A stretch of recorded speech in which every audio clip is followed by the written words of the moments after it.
Hayyee akkam jirtu deebi'ee dhufeen jira. Ani Mokee Lammiitii barnoota keenya bakka kanaan dura addaan kun irraa kaachisnee itti fufna. Viidiyoo yeroo darbee keessatti dogoggorri tokko ture haala dubbii irratti fakkeenyaa fi lafa tokkotti contingence jechuu barbaade contradiction eddeetti jedhe jira. Eddee tokkotti immoo contradiction jechuu barbaade proposition lafanitti jedhe jira. Yoo dhaggeeffattaniitu ta'e seeraanii lafa tokkotti immoo false by implication false jedhee lafanitti dogoggora dubbadhe qaba. Isa kana hinuma hubattu jedhee yaada. Yeroo dubbatamu wanti tokko dogoggoramuu danda'a waan ta'eef hubannootiin ilaaltanii sirreeffachaa deemtu baay'ee sirrakkisa jedhee yaadu. Viidiyoo keenya guyyaarraa lafuma kanaan dura addaan kunirraa kaachiseen itti fufaa. Yeroo darbee exercise lakkoomsa tokkoosaa ilaallee dhaabne exercise lakkoomsa tokko ilaallee dhaabne har'a immoo lakkoomsa lamarraa kaanee itti fufna. Lakkoomsa lamarraa kaanee itti fufna. Lakkoomsi lamaa for statement P, Q and R show that the following compound statement are tautology jedha. Tautology of contradiction ni maal akka ta'e viidiyoo darbe keessatti ilaalleera.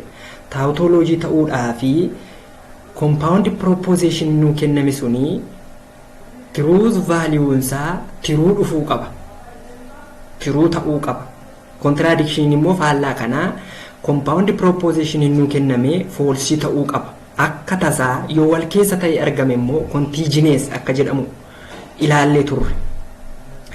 Gaaffii lakkoomsa lama kana keessaa abaa caadaa qaba.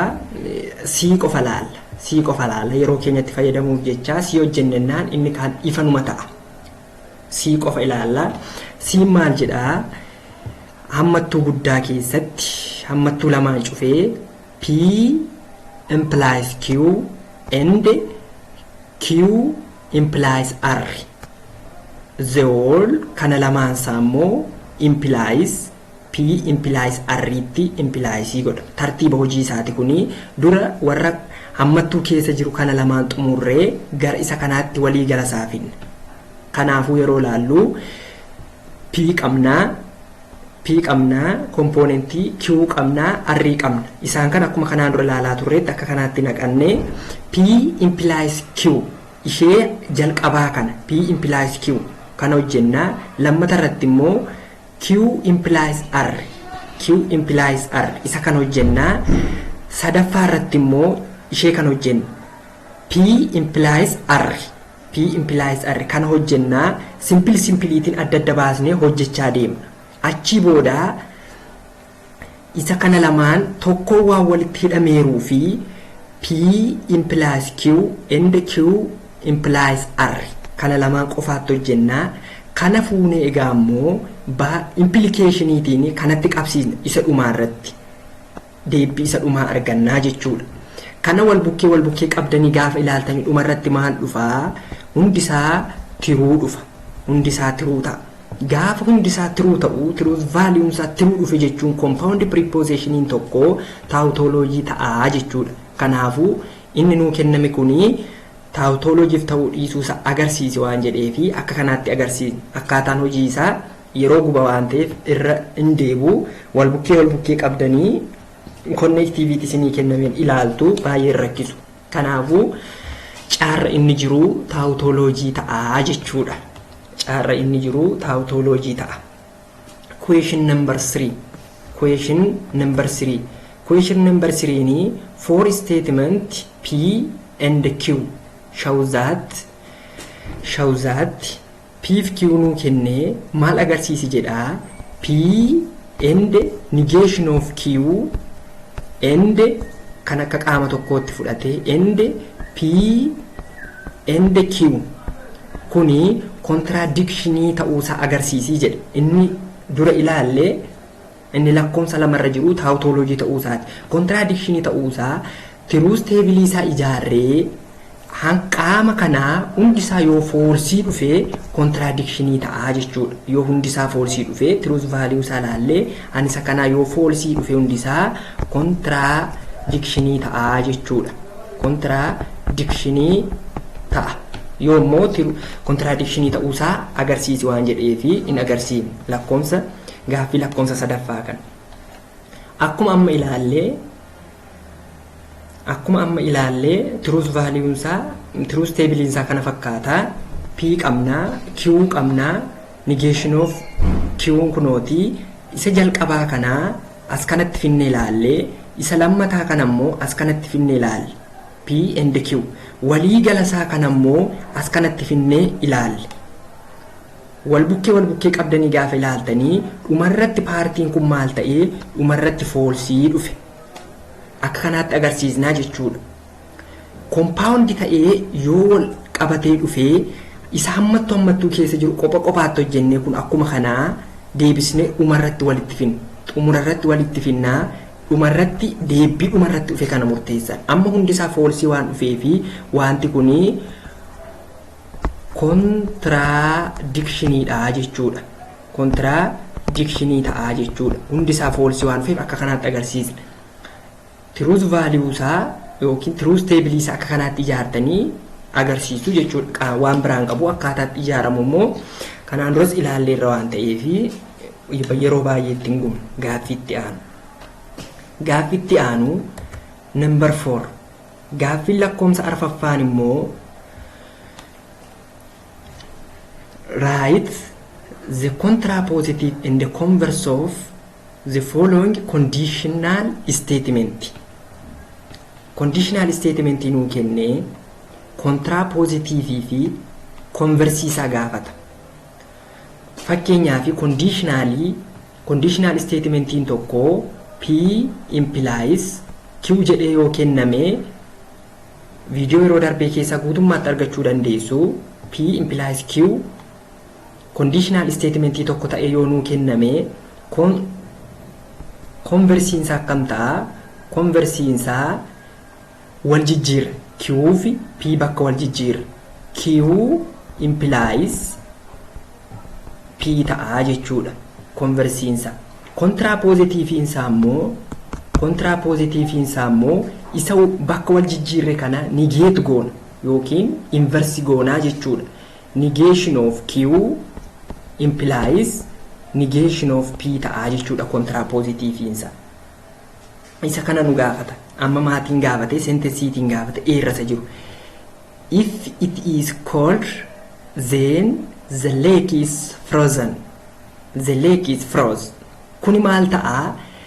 Kuni P yoo ta'ee inni kun immoo Q yoo ta'ee contrapositiveinsa negation of Q implies negation of P ta'a jechuudha. Akkam ta'aree isa jalqabarra ture dhumarra qannee isa dhumarra ture immoo jalqabarra finnee negatiifa goona. Jalqabarra dhumarra maaltu ture? The lake is frozen isa jedhu jalqabarra finne. If the lake is not frozen negation of Q jechuudha. Then it is not cold negation of P. Contrapositive bakka wal jijjiirree negatiifa goona. Conversiin immoo bakka wal jijjiiruu qofa waan biraan qabaatun immoo bakka wal jijjiiruu qofa. If the lake is frozen then it is cold. It is cold in keenya jalqabarra ture piirrasa ture jechuudha. The lake is frozen kan jedhu immoo Q irra ture. Kuni maal ta'eree? Q implies P ta'ee jechuudha. Contrapositivein conversiin bakkuma wal jijjiiruu qofa. B. If Solomon is healthy then he is happy. Namichi kuni Solomon fayyaa yoo ta'e gammadaa'aa waan jedhu kana contrapositive isaa yeroo baasnu if he is happy isa jedhu jalqabarra finnee negatiifa goona. If he is not happy then Solomon is not healthy. Bakka wal jijjiirree negatiifa gochuu. Conversiinsa immoo bakkuma wal jijjiiruu. Solomon is happy isa jedhu xumurarra fidee Solomon is healthy isa jedhu xumurarra fidee jalqabarra isa ture. He is happy isa jedhu immoo jalqabarra fide. If he is happy then Solomon is healthy. Bakkuma wal jijjiiree kunis akkuma kanaa ta'a. it is rain, tigist does not take walk. Maal godhee kontiraapoozitiiviin isaa isa jalqabarra ture negatiiva ture poozitiiva godhee, isa xumurarra ture negatiiva ture poozitiiva godhee jalqabarra fidee, isa jalqabarraa immoo negatiiva godhee dhumarra fide. Kun immoo bakkuma wal jijjiiree jechuudha konversii keessatti. Ifa kiliiriidha kun ifadha. Waan sin dagachuu hin qabne piif kiwutiin qabannaan seentensii kamiyyuu kompleeksii ta'ee yoo dhufe baay'ee nama rakkisuu jechuudha. Wanti irraanfatamuu hin qabne piif kiwutiin bakka buufattanii yeroo konversii ta'u bakka wal jijjiiraa, yeroo kontiraapoozitiifi ta'u immoo bakka wal jijjiiree ka'ee negatiif akka ta'u qofa irraanfachuu hin qabdanii. Kana booda baay'ee wanti jiru salphaadha. Inversiin yerootti negatiiva ta'ee ufuu poozitiiva goona, yeroo poozitiiva ta'eef immoo negatiiva goona. Yeroo inversii isaa baasnu immoo baay'ee nama dogoggorsuu jechuudha. Hubannaamaan ilaaluudha. Lakkoomsi 4 kana fakkaata. Lakkoomsa 5ffaa. Lakkoomsa 5ffaa. Ishii lakkoomsa 5ffaa. Lakkoomsa 5ffaa. Let P and Q be statement which of the following implies that P or Q is false. Kuni maal jechuudha?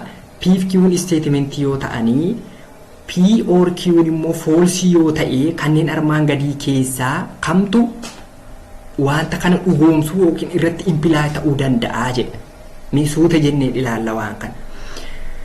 Oorii keessatti wanti tokko kan prepositionin tokko kan inni false ta'uu danda'u yoo lamaansaa false ta'e qofaadha. Amma P or Q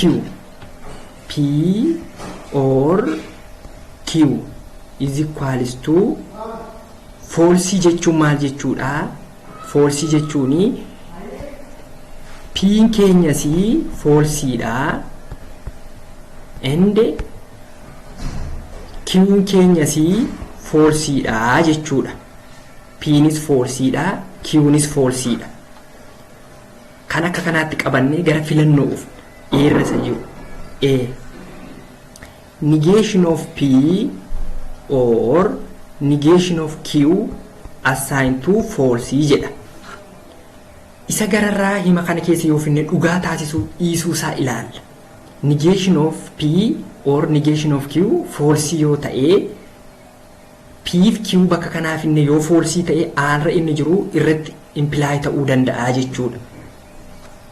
P keenya false waan ta'eef negation of false or negation of Q keenyas false waan ta'eef negation of false assigned to false. Negation of false in true ta'a, true, or negation of false is true ta'a. True or true immoo false in ta'u. Kanaafu true or true ta'a. Kuni wal qixxa miti. Tiruun wal qixxa waan false duuka wal qixxa waan hin taaneef aarra inni jiru kuni ta'uu hin danda'u jechuudha. Kuni ta'uu hin danda'u jechuudha aarra inni jiru. Mee gara B dhufna. Gara B dhufna. B maal jedhaa? Negation of P or Q is true jedha. True. Negation of P keenya P'n false waan ta'eef negation of false or Q'n keenya immoo falseedha. Inni kun maal ta'a jedha? True ta'a jedha. Negation of false keenya true ta'a or false. True ta'a jedha. True or false true ta'a. True assigned to true. True'n true duukaa equivalent. Kanaafu biirra inni jiru ta'a jechuudha. Biirra inni jiru ni ta'a jechuudha. C fi D akkuma kanaatti wal bukkee qabnee ilaalla. Siirra kan jiruu fi diirra kan jirus akkuma kanaatti wal bukkee qabnee ilaalla. Kanarraa balleeffannee een amma ta'uu hin danda'u irraa een ta'uu hin danda'u eerra inni jiru ta'uu hin danda'u biirra inni jiru immoo ta'uu danda'a. Himicha dhugaa kan taasisuu danda'u ilaalla waan ta'eef een hin taane biin immoo ta'eera.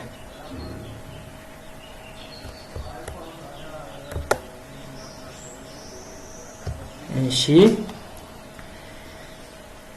Sirra kan jiru itti fufnee ilaalla. Siin maal jedhaa? Sirra kan jiru negation of P and negation of Q assigned to true jedha. Negation of P keenya false dha. Negation of false and negation of false assigned to true. Kanaafu negation of false keenya true ta'a and negation of false is true ta'a. Assigned to true nu kennameera. True and true maal ta'a? True ta'a. True equivalent to true. Himni kun dhugaa jechuudha. Kanaafu sirra inni jiru dhugaa ta'a. D irra isa jiru ilaalla. D irra isa jiru ilaalla. D immoo P implies Q equivalent to true jedha. P false dha. Implies Q is false dha. Equivalent to false ta'a jedha. False implies false maal ta'a? False ta'a. False equivalent to false dha. Kanaafu himni kun sirriidha waan ta'eef diinis wanticha irratti imply ta'a jechuudha. Irra isa jirus hin ilaalla. Irra isa jirus hin ilaalla. Kanarraa balleeffannee irra isa jirus akkuma ammaatti ilaalla.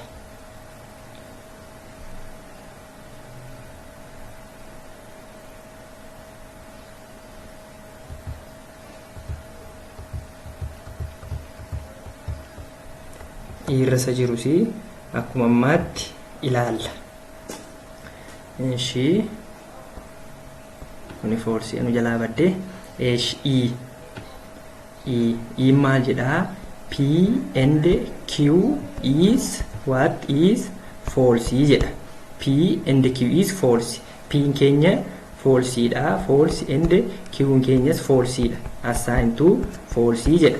False and false dha. Equivalent to false. Kunis sirriidha. Irratti imply ta'uu danda'a. Kanneen keessaa kan ta'uu hin dandeenye A qofa. Kanaafuu which of the following implies P or Q is false waan jedheef deebiinsaa answeriinsaa maal ta'a jechuudha. Answeriinsaa B'n ta'a, C'n ta'a, D'n ta'a, E'nis ta'a jechuudha. Deebiinsaa warra kana ta'a. E'n immoo implies irratti hin ta'u. E'n maal dhufee false ta'a jedha. E'n garuu wanticha dhugoomsuu hin danda'u. Kanaafuu gaaffii shanaffaan kana fakkaataa jechuudha. Qalbeeffattanii yoo ilaaltan ifa sinii ta'a. Question number 6. Question number 6. Suppose the statement P, Q, R and S are assigned the truth value true, false, false, true respectively. Find the truth value of each of the following statement. Kana jechuuni P'n maatti qabateera respectively tartiibaanidha. P'n true'dha. Q'n immoo false'dha. R'nis false'dha. S'in immoo true qabsiiseera. Kana keessa gaaffii muraasa ilaalla. F irra ni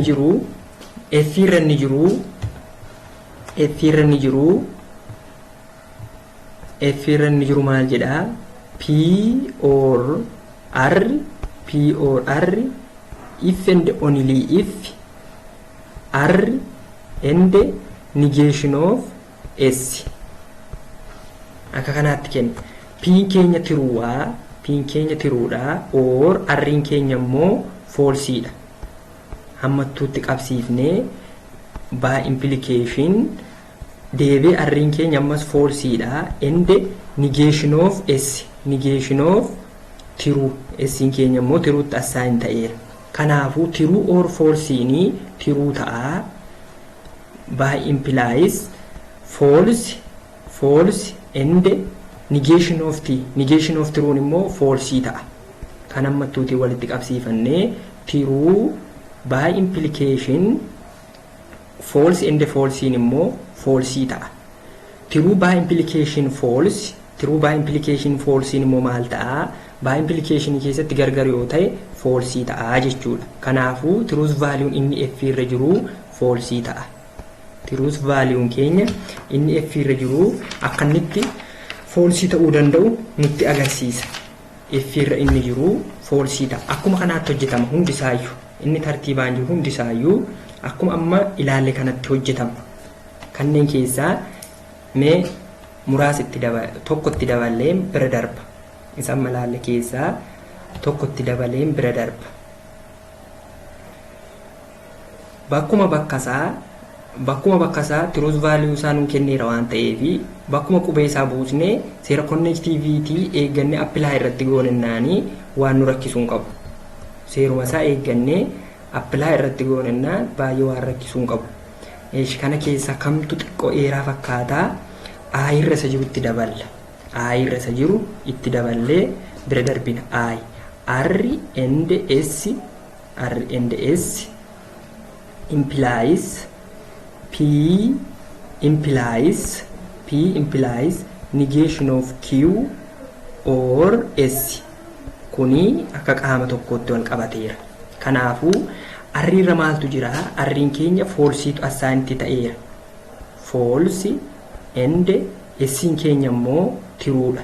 Tiruu hammattuutiin qabsiifannee implies P keenya irra maaltu jira? Tiruutu jira. Implies negation of Q. Negation of Q keenya immoo maatiin qabateera? Falsiitiin qabateera. Or S'in keenya immoo tiruudha. Maal ta'a? False and true. False and true falsii ta'a. False and true falsii ta'a. Implies kuni hammattuutiin asitti cufamaa. Implies true implies negation of true negation of false true ta'a. True or true kun hammattuutiin wal qabataa. False implies hammattuu keessatti true implies true or true ta'a. She false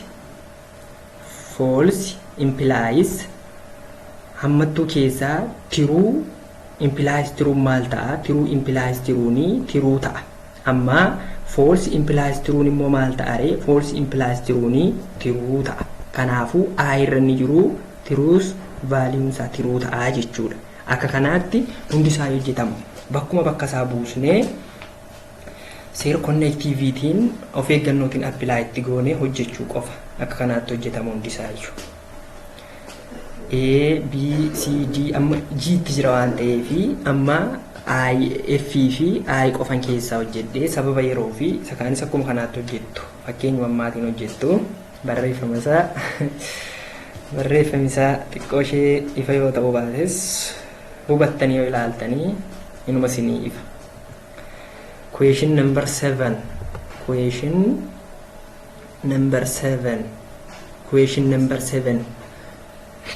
Suppose the value of P implies Q is true. What can be said about the value of this?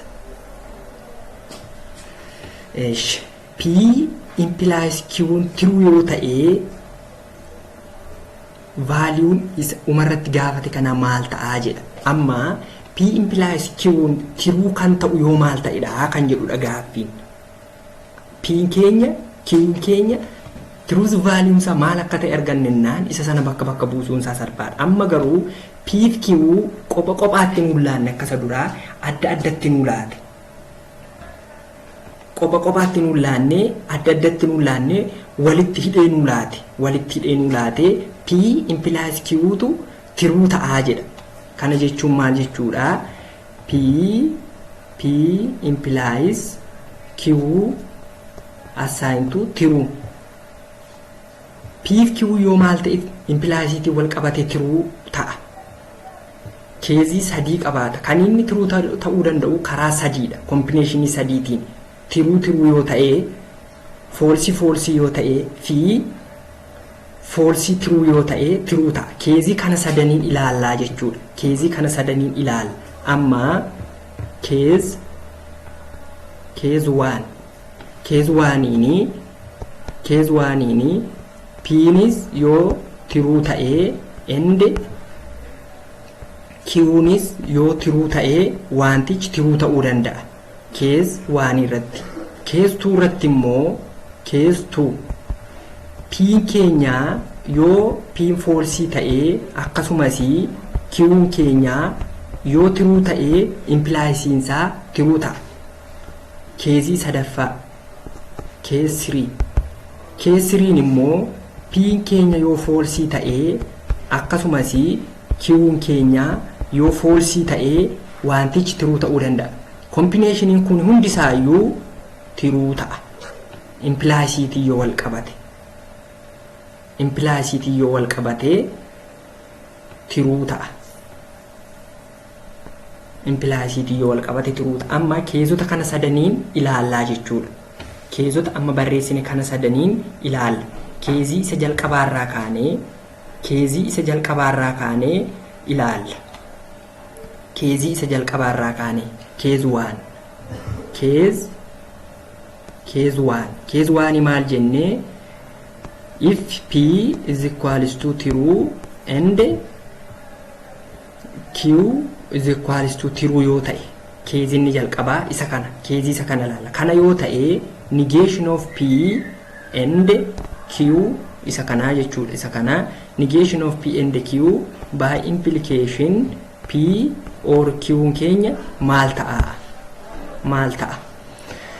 Kanaafuu bakkuma bakka isaa buufanna. Isa kana ammattuutii wal qabsiisna. Isa kana sammattuutii wal qabsiisna. Yeroo jalqaba compoundii fi complexii ilaallee akkamiin akka ammattuutii wal qabsiisuu dandeenyu seerri isaa achirra jira. Negation of p keenya true ture. Negation of true and q keenyas true lamaan isaa true implies by implication true or true. Kuni maal ta'a? Negation of true keenya true ta'a. True and true by implication true or true. True and true ta'a. By implication true or truenis true ta'a. Wanti wal fakkaataan by implicationiti wal qabatennaan immoo wanti kun maal ta'a jechuudha? True ta'a. Kanaafuu case 1 irratti p'nis q'nis yoo true ta'ee gaaffin nu gaafatame kuni true ta'a jechuudha. Gaaffin nu gaafatame kuni true ta'a. Case p'nis q'nis true ta'u keessatti wanti kun hundisaayyuu wanti nu gaafatame true ta'e. Case isa lammataa case 2 irratti immoo maal jennee case 2 irratti p keenya false yoo ta'e akkasumas q'n keenya immoo true yoo ta'e maal ta'aadha? Negation of p and q by implication p or q. Kuni maal akka ta'u? Amma p'n falseedha, q'n immoo true'dha. P'n falseedha, q'n immoo true'dha. P'n falseedha. Negation of false and q'n keenya immoo true'dha. True by implication false or true. Kana nu gaafata. Negation of false in keenya true ta'a. True and true by implication false or true. True and true ta'a. By implication false or truenis true ta'a. True by implication true immoo maal ta'a? Wanti kuni true ta'a jechuudha. Keezii lammaffaa irratti yoo p'n false ta'ee q'n keenya true ta'ee gaaffiin inni kun maal ta'a jechuudha? True ta'a jechuudha. Kuni keezii isa lammaffaati. Keeziitiin ilaalaa jirra. Keezii isa lammaffaati. Keezii isa sadaffaa case 3 immoo p'nis false and q'nis false. P'nis false yoo ta'e implies p implies q'nis true ta'a waan ta'eef.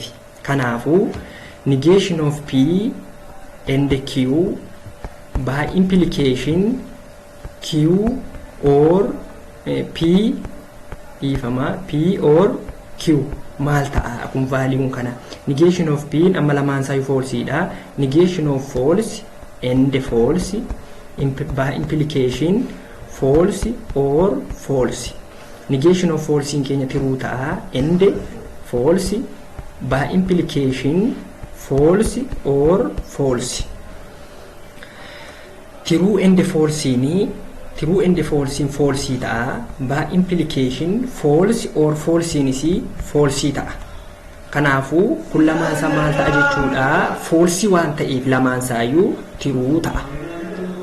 Keezii sadaffaa irratti P'nis false yoo ta'e Q'nis false yoo ta'e gaaffiin inni kun maal ta'a jechuudha, vaaliiwuun isaa true ta'a jechuudha. Kanaafu gaaffi torbaffaanis akkanaatti hojjetama. Saddeettaffaan F B qabaa. A isaa yoo hojjenne hin ga'a. B fi A'n waluma fakkaatu waan ta'eef A isaa yoo hojjenne hin ga'a. Saddeettaffaa A. Suppose the value of P if and only if Q is true. Isa ammaa duukaa wal fakkaataa. What can be said about the value of P by implication Q and negation of P by implication Q? Kana lamaansaa vaaliiwunsaa maal akka ta'u gaafata. Maal jedhee P by implication Q keenyaa true yoo ta'ee jedha. Amma kana keessatti vaaliiwun P fi Q maal ta'a? By implication wal qabatee true fida taanaanii wal fakkaataa ta'uu qaba. As keessatti immoo keezii lama qabaannaa jechuudha. Keezii lama. Keez waaniin maal ta'a? Keez waaniini P assigned to true and Q assigned to true. Keez waanii keenya lamaan isaa true yoo ta'e wantichi true ta'a. Keezii isa lammataa irratti immoo keeztuu irratti immoo P'n false akkasumas Q'n keenyas yoo false ta'edha. Haniinni true ta'uu danda'u wal fakkaata. Kan lamaan keessatti wanticha ilaallaa jechuudha. Keez waan irraa kaanee wanticha ilaalla. Keez waaniin maal jedhee? Keez waaniin amma maal jennee? P'n true akkasumas Q'nis true. Kana yoo ta'e P implies negation of Q isa jalqabaa kanaa jechuudha. And negation of P implication Q kuni maal ta'aadha? P ni tiruudha by implication negation of Q true. Inni kun immoo P in tiruudha negation of true implies Q keenya immoo tiruudha. True implies negation of true maal ta'a? Negation of true ni false ta'a. Negation of true asis false ta'a. Implies by implication true. Gargar waan ta'eefi true implies false maal ta'a? False ta'a. Inni kunis gargar waan ta'eef false ta'a. Lamaan isaayyuu false ta'ee jechuudha. Inni kunis lamaan isaayyuu false ta'a. Keez waan irratti keez waan maal fudhannee? P true fudhannee Q true fudhanne. Yeroo lamaan isaa true ta'u false nu harkatti dhufee jechuudha. Keezii isa jalqabaa irratti lamaan isaa yeroo dhugaa ta'u. Amma immoo keezii isa lammataa laalla. Keez 2 keessatti immoo P keenyi false akkasumas Q'n keenyas false yeroo ta'u, lamaan isaa false yeroo ta'u, P by implication negation of Q negation of P by implication Q maal ta'a? Isa kanaa fi isa kanaa jechuudha. Wal bukkeetti asiif asiinan hojjechaa deema. P'n keenya falseedha. False by implies negation of Q'n keenyas falseedha. Negation of false. P'n keenya falseedha. Negation of false by implies Q'n keenyas falseedha. False by implies false negation of false true ta'a. Asis negation of false true ta'a. By implies false. Ammas gargar waan ta'eefi inni kunis maal ta'a? False ta'a. Inni kunis maal ta'a? False ta'a. Kanaafuu keezii isa kana P false Q false irrattis false dhufee jechuudha. Baarteen inni kunis akka kanaatti hojjetama. Gaaffii 8ffaa irra ni jiru. 8ffaa B'n immoo suppose the value of P by implication Q is false. isuma amma what about the value of this and this. Kanaafu P by implication Q is false. Kana jechuun maal jechuudha? Haninni false ta'u keezii lama qabaatan kunis keezii lama qabaata. Keezii inni jalqabaa piin keenya tiruu ta'ee akkasumas kiwuun keenya false yoo ta'e keezii inni jalqabaa. Keessuun immoo maal ta'a? Piin keenya false ta'ee akkasumas kiwuun keenya yoo tiruu ta'e. Keezii kana lamaan bakkuma bakka isaa buusanii hojjechuu qofa. Yeroo itti gubuu barbaachisan natti hin fakkaatu. Ifa ta'eeraa jedhee mayyaada. Keez waan irratti P tiruu fudhattanii Q false fudhattanii bakkuma bakka isaa buustu. Keesstuu irratti immoo P false fudhattanii Q tiruu fudhattanii bakkuma bakka isaa buustanii akkuma isa ammaatti ilaaltu jechuudha. Akkuma ammaatti gaafa laaltanii gargariin ta'u deebiinsaa tokkuma ta'a. Deebiinsaa waan sirrii duukaa tokkuma ta'a. Maaliifi isuma kana seeraan fudhattanii hojjettan ennaanii deebii sirrii dhufaa jechuudha. Kanaafuu kana biran darba bakkuma buusanii hojjechuu qofa ta'u. Question number 9. Question number 9 maal jedhaa?